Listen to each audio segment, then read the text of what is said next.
I'm a lawyer. I'm supposed to be. You're a trainee lawyer, and how did you know where to find me? I'm well informed. Because you followed me. Okay, I followed you all the way from Betty's bloody birth. Police are investigating what appears to be a plan to kidnap Leo Blair, the Prime Minister's 5-year-old son. It's thought activists on the fringes of the group Fathers for Justice wanted to abduct the boy and to hold him for a short period to highlight their campaign. 2 Thai fishermen have been sentenced to death for the rape and murder of Catherine Horton. The 21-year-old student was attacked outside her beach hut in Koh Samui on New Year's Day. Health officials in northern Iraq suspect that a 14-year-old girl has died of the bird flu virus. Samples have been sent to Jordan for testing. The girl became ill 15 days ago in the north of the country, close to the Turkish and Iranian borders. Parents are being given new advice on cot death after figures show 4 times more babies are dying while sleeping with a parent on the sofa. The study published in The Lancet says the number of sudden, unexplained deaths of babies has fallen overall as the safety measures get through. The majority of fatalities are now in the poorest areas. The Tokyo Stock Exchange has closed early for the first time in its history after heavy selling threatened to overwhelm its computer systems. The problems arose because investors were rushing to get rid of shares in technology companies after allegations of fraud at a Japanese internet firm. NASA has delayed the launch of its first mission to Pluto because of strong winds at Cape Canaveral. Takeoff is now scheduled for around 6 o'clock this evening our time. The unmanned craft, New Horizons, will take 9 years to reach the planet. Those are my main stories. Now back to Dermot and Sean. Thanks a lot, Louisa. Thank you.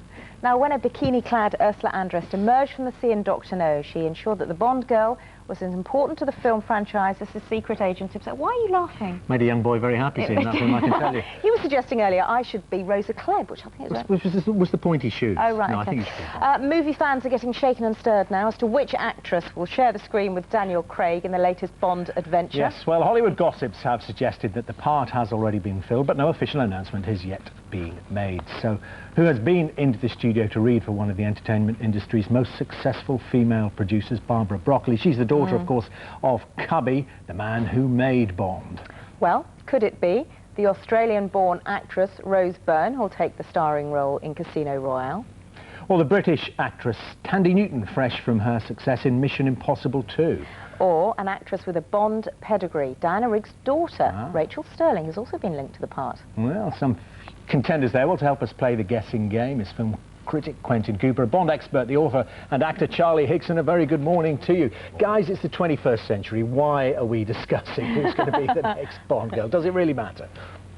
Well, I mean, the James Bond film franchise is the second most valuable after Star Wars. You know, Bond has been around for 50 years, and the way they keep constantly inventing it with the new actors, it means there's a new generation going to be into it. And they've stopped making the Star Wars, of course, now as well. And, of course, it's a new Bond, so, and there's excitement. Even the moment that Daniel Craig was cast, there were various actresses petitioning for the role. Jessica Alba from Sin City. You've mentioned about Rachel Sterling. Yeah. Daniel Craig's on record as saying that her mum, Diana Rigg, is his favourite Bond girl as well, so that must give her a shoe-in. Yeah. Every single actress who's out there and available has been named, including anybody who's probably not even been approached, like Angelina Jolie as well. Yes, oh, she'd be good. See, I quite like Halle Berry. I thought she was quite a good Bond Well, she was girl. great. I mean, they were talking at one point of actually spinning off her character Jinx and making a kind of new female Bond franchise with it, but as with most of these rumours, nothing happened. There she is. I mean, it's the thing, Quentin, though, isn't it? The Bond girls have to be renewed in every single film, but of course Bond goes on and on. Bond goes on, and in fact it's one of the problems, because one of the ex-Bond girls, Michelle Yeoh, who's one of my absolute favourite Bond girls from Tomorrow Never Dies, apparently really fancies the whatever you have, the pants, the tuxedo of Daniel Craig.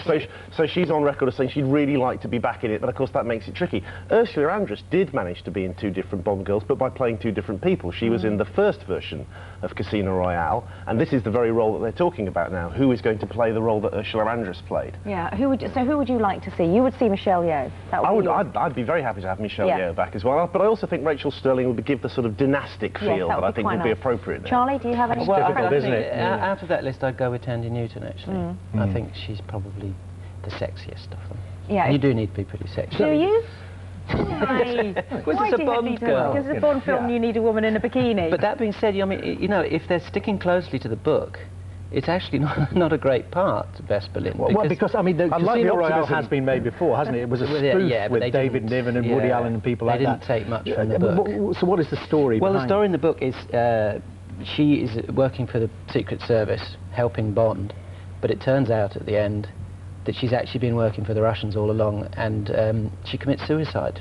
Oh, no. I don't want to spoil it. For, Well, thank you very much, there, Charlie. And they're saying they're trying to stick closely to the book and keep the kind of spirit of the book, so, you know... But the spirit of the film is to not stick closely to the book. I mean, that's what they've traditionally not done, so I don't think we can take anything for granted. But what it has changed is that we at least moved from them just being kind of arm tinsel and eye candy, and from, I think, the mid-70s onwards, they have been a bit more fulsome roles as well. And you can even make an argument that Judi Dench as M is the ultimate Bond girl these days. She's in it again, isn't she? She's signed up, going to be in hasn't she? Casino Royale, isn't she? I believe so. Confirmed. I think she's confirmed in the role. So Do you think it's lost anything over the years, Charlie, or do you think it's still as good as... When did you see your first Bond? The first, Thunderball, I remember going to see, that's the first film I remember actually going to see in the cinema. I was probably about 5 or 6. Wow.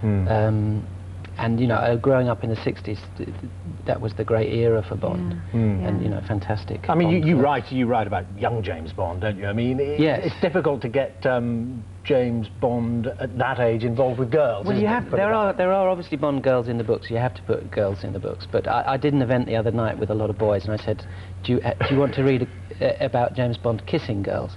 And it's like, ooh, horrible thought. So one of them had a very good suggestion. He said, well, they could go to kiss, and then there's a big explosion, and they get distracted. That's what always happens to me. Or they're just repulsed. Oh, no, I don't think so. We're looking forward to Casino Royale, are we, Quentin, or is there a little... Oh yeah, I've got faith in Daniel Craig. I think he's a good piece. He's an interesting piece of casting, and he's a harder, steelier-edged Bond potentially. Okay. That's what we want to see. Well, Quentin, Charlie, thank you both very much indeed. And your first Bond was? Mine, first, I saw a double bill about the same time as you, Charlie. It was a repeat double bill. Dr. No from Russia with Love. Sat through them about twice. Fantastic. Live and let die, mine. Thank you very much. Goldfinger. Yeah, we've got them, haven't we? Yes. Pussy galore. Great. Now, OK, on we go. All right, says the producer. Shut up, move on. Move on. The musical version of ballet film Billy Elliot has been wowing audiences on the West End since it opened last year. Well, this morning it's been nominated for no less than 9 Laurence Olivier Awards, 9, including Best New Musical and Best Director for Stephen Daldry. Unusually, all 3 teenagers who played the boy ballet dancer have been nominated for Best Musical Actor. We're going to be meeting one of them in just a moment. First, though, let's take a look at the role. Might sound a bit weird, but I've been thinking about the Royal Ballet School. The Royal what? The Royal Ballet School. Aren't you a bit old, miss? Not for me, you stupid idiot, for you. Look, they have regional auditions in Newcastle in a few weeks. Weeks? But what about me dad? Look, it'd take a lot of work. But I thought, well, if you had some proper lessons with me on your own, you might have a chance of getting in. I've only just learned to pirouette. Oh, they're not looking for something fully formed that's leapt from the brow of Zeus. They're looking for potential, Billy. They teach you the ballet. But what about me dad and band, miss? For Christ's sakes. You're not allowed to come in here. Look, just come after school. Nobody else need know. You don't fancy me, do you, miss? No. Funnily enough, I don't.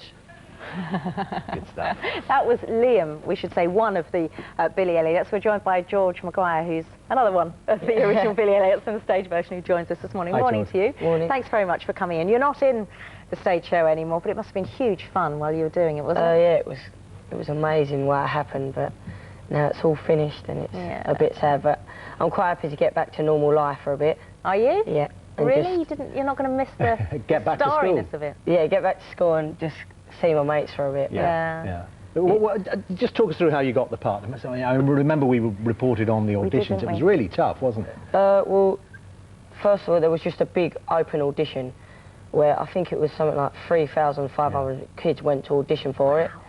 And I just went for it, and I didn't dance or nothing like that. And there was like a boy next to me doing the ballet, and he knew exactly what he was doing, so I was like copying him. So it looked like I knew what I was doing. And you hadn't done ballet before? No, not Really? at all. I didn't dance at all.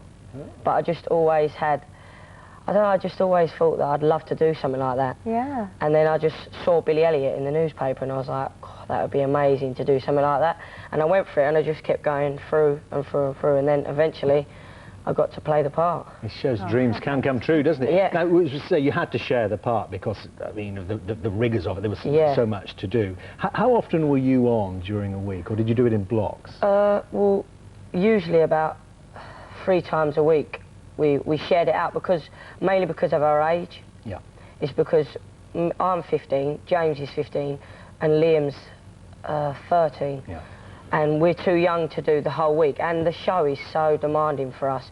I don't think I'll be able to get through 8 shows a week because it's just non-stop dancing and singing and acting, and by the end of the show you're just like, yeah. Although we're watching Liam again, you can just see, I mean, how much energy you must expend doing that. Were you fit before you started? Did you do a lot of football or rugby or? Yeah, I've always been into sports. I've done like every sport, basically. I used to do trampolining, football, everything. So I've always been a fit person. Well, let's talk about the Olivier Awards. I mean, what does it feel like to be nominated for this up against the likes of Ewan McGregor, Douglas Hodge, you know, these superstars? Yeah, it feels, I don't know, it feels weird. Does it? Yeah, but it feels really like, I don't know, it feels amazing that I've got this opportunity, and like we've been nominated for something as big as this. Yeah. It's just, whoa. Are you still dancing, by the way? Yeah. You still do it, Yeah. Oh, it's a great skill, isn't it, to bring to any audition? But my main thing is probably acting, because I've always, I love acting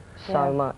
And that's my agent's acting agent for films and stuff, and that's really what I want to go into. Hollywood. I love it. Is there any real Billy Elliot about your life? What do your mates say about it all, dancing, or they love it? Well, at first they was a bit like, because I'm from Essex and not many Essex boys do dancing and stuff. Yeah, and I mean I've always been a lad, so I've always fitted in and stuff. And then when I told them, there was a bit, oh my God, you're dancing. But then after a while, they just got used to it. Yeah. And I've been doing it so long. It's just normal. Absolutely. Spread the word, George. Lads from Essex can. Yeah. It's really good to see you. And best of luck with those awards. Thanks a lot. Come back to see us if you win. Presumably, have you? Yeah. Get off then. Take care. Where's your Thanks very much. homework? No, I'm kidding. Thanks very much, George. I love you. You got him worried there. I know, it's because I'm a mum. Go on, get to school. I've got your packed lunch. Anyway, here's Louise and the weather. Hello, Louise. I tell you what, George, you can come out here and do a version of Singing in the Rain. It's grey, it's cloudy and it's wet today, but it is mild. I suppose that's the only good news and the comfort. It's going to stay fairly cloudy and dull throughout the day today and into tomorrow. More sunshine by the weekend. Bye-bye. OK, Louise, as we will say, we need the rain. That's it for today. We've got a special treat for you tomorrow. Breakfast is going to the movies. We're live at the BAFTA film nominations to find out who's in the running for this year's award. It should be great stuff. Andy Peters will be at BAFTA HQ with the excitement of the announcement and getting immediate reaction as well. Do hope you can join us this morning. Have a good day. Bye-bye. Bye-bye. And we're going to be...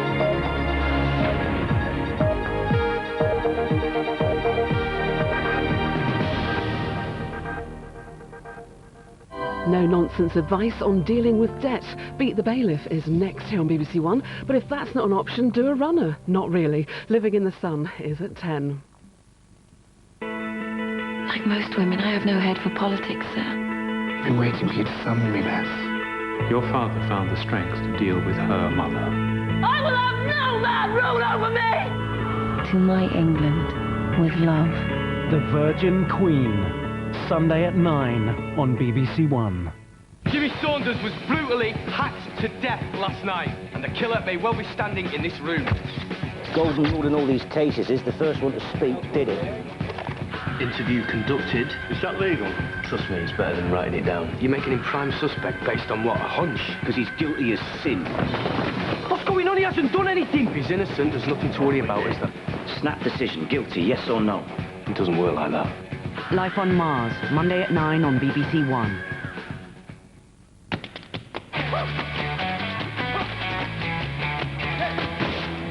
There's no need to break the bank. We're bargain hunting at 11:45 here on BBC One. And right now, some tips on being frugal. Kids and credit is a crisis that's spiralling out of control. There's even a new name for the scenario. Kippers. Kids in parents' pockets eroding retirement savings. At the moment, it's estimated that 1 in 7 parents has either remortgaged or taken out a loan to help out the kids. The problem with kippers is that together with their parents, they're swimming in an ocean of debt. And it's something that's got to be tackled. Today we meet a rock and roll mum who's determined to do her own thing and find fame and fortune on the club circuit in the northeast. Her daughter has blown a fortune on handbags and designer glad rags, but would prefer her mum wore slippers rather than stage gear. And when daughter moves back in with her mum, the fur starts flying. I've created a monster. Both women love to strut their stuff, but does the daughter resent being in the shadow while her mum's in the spotlight? Whatever their rivalry, they're both stumbling on their high-heeled boots headlong into debt. They're going to discover just how near they are to the bailiff's knock at the door. Right, here from the bailiff's office. And just how distressing that can be. They'll find out how little they have to show for all their maxing the plastic. It's frightening. It cost me thousands. Then it will be time to face the music when they're given some debt advice to help them beat their financial 12-bar blues. But will they learn the lesson that buying into the bling culture is all very well, but only if you've got the cash? Will our two glamour pussies face a rather unglamorous awakening? And will mother and daughter together beat the bailiff?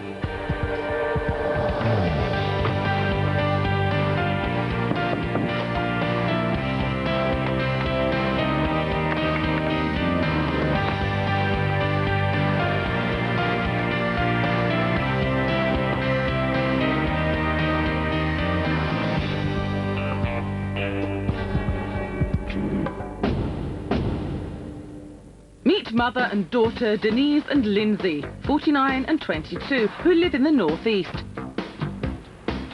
Denise is a club singer. The rewards are small, but her dreams are big. She lost her job in double glazing, but she's sure her new band will be a smash. Daughter Lindsay works as a credit controller. She moved back in with Denise after splitting up with her boyfriend and arrived with a suitcase full of designer debt. But with her return came resentment. Denise made her daughter as comfy as possible. She converted the loft, which cost her a pretty penny. But Lindsay didn't pay her way. Instead, she secretly shopped for England, doubling her debt. With each blaming the other for their financial dispute, their arguing is so loud they might not even hear the bailiff knocking at the door. I'm here to discover the ins and outs of how their debts came about. Hiya. So how long have you both been in debt? About 2 years. A year. So how did your debt come about then?